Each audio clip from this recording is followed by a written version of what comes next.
আমার আগামীকাল আরেকটি প্রোগ্রাম আছে। আমি যেন আমার নানা জান আল্লামা গাজী এম.এ. মান্নান জাহারি মুজাহিদি পীর সাহেব কেবলার মতো হতে পারি। আরেকটা মিনিট, একটু হুজুর, 1 মিনিট। ইয়া রাসূলুল্লাহ, নবী গো তোমার ভালোবাসায়,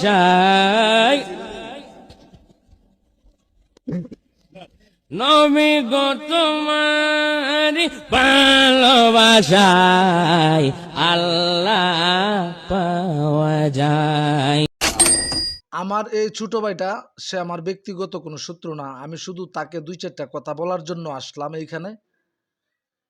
অন্য হুজুররা আপনারা মনে কিছু করবেন না, যেহেতু সেও একজন হুজুর, তাকে নিয়ে 2-4টা কথা বলার জন্য। কারণ আমি তাকে শুধু মান্নান জাহাদির নাতি হিসাবেই বলবো। আচ্ছা ছোট ভাই, তোমার নানার নামটা এত সুন্দর একটা নাম, গাজী এম.এ. মান্নান জাহাদি। এই নামটা কি এইভাবে বলতে হয়? গাজী এম.এ. মান্নান জাহাদি। আচ্ছা, এইভাবে কইলে কি বেশি সুন্দর হয় নামটা? আরে ছোট ভাই, শোনো, এখন মিডিয়ার যুগ। তুমি যা করবা তাই সারা বাংলাদেশের মানুষ দেখবে, তোমাকে নিয়ে রোস্টিং করবে। তোমার নানার যে সময়টা ছিল, সেই সময়টা ছিল অন্যরকম। আমি ওনার ওয়াজ সরাসরি শুনছি কয়েকবার।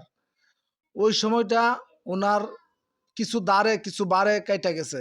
কিন্তু এখন যে তুমি এইভাবে গাজী এম.এ. মান্নান জাহাদি এটি বলবা, এটি এখন খাইতো না। তোমার নিয়ে হাসবো। দেখো, তোমার পিছনে ছোট ছোট ছেলেরা হাসতে হাসতে মুইত্যা দিতেছে।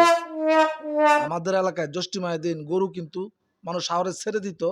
ওইখানে একটা ষাঁড়কে আর একটা ষাঁড়ে দেখা এইরকম ভাবে গলা টানায়া যাইতো তোমার মতো, গাজী এম.এ. মান্নান জাহাদি। কিরে ভাই, এইটি কি কোনো কথা? না, এটি কি কোনো পরিচয়? ওয়াজির পরিচয়? তুমি একটা ছাত্র মানুষ, তুমি আসছো দোয়া নিতে।